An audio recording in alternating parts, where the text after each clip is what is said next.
నమస్కారం NSTV news కి స్వాగతం. నా పేరు సంధ్య. ముందుగా వార్తల్లోని ముఖ్యాంశాలు.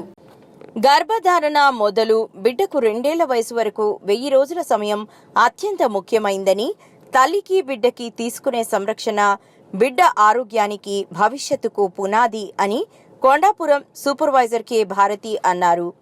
చౌటుపల్లి అంగన్వాడీ కేంద్రాలలో పోషక ఆహార పక్షోత్సవాలను నిర్వహించారు. అనంతరం ఆమె మాట్లాడుతూ, బిడ్డ కాల వ్యవధిలో బిడ్డ మెదడు 80% అభివృద్ధి చెందుతుందన్నారు. పిల్లల రోగనిరోధక శక్తి, ఎదుగుదల, సమగ్రాభివృద్ధి ఆ 1000 రోజుల వ్యవధిలోనే రూపుదిద్దుకుంటాయన్నారు. వాళ్ళకి చాలా ఆరోగ్య సమస్యలు అనేవి రావడం జరుగుతుంది. కాబట్టి వాళ్లకు భోజనం ఏదైనా ఆహారం పెట్టే టైంలో కూడా మనము ఏ విధంగా పెడుతున్నాం అనేది కూడా మనం చూసుకోవాల్సి ఉంటుంది. యాక్టివ్గా కూడా ఆ పిల్లలు ఉండదు. అన్ని విధాలా చాలా ఇబ్బంది వాళ్ళు ఫేస్ చేయాల్సి వస్తుంది అనమాట.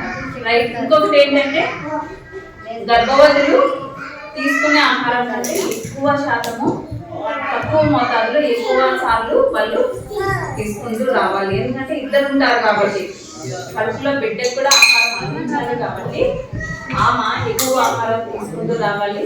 తర్వాత గర్భవతి అని తెలిసినప్పటి నుంచి ఆమె డబ్బులు అనేది పొదుపు గంటలోపే ముదుపాలు తాపించడానికి ఆమెను ప్రిపేర్ చేసి ఉండాలి.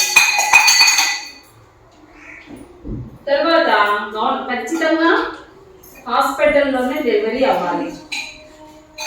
డెలివరీ అయిన వెంటనే గంటలోపే ముదుపాలు మనం ఎందుకు తాపించాలి ఆ బిడ్డకి అంటే, వాళ్ళు ఆ గంటలోపు ఆ పిల్లలు నిద్రపోకుండా చాలా చురుగ్గా ఉంటారు. కొత్త వాతావరణంలోకి వస్తారు కదా వాళ్ళు.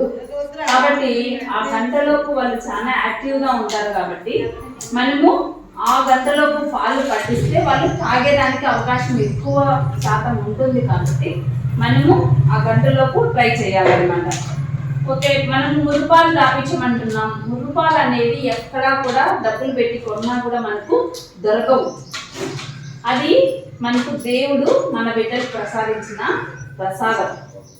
అది ఎక్కడ కూడా దొరకదు. దాని వలన ఏంటి బిడ్డకు ఉపయోగం అంటే, మన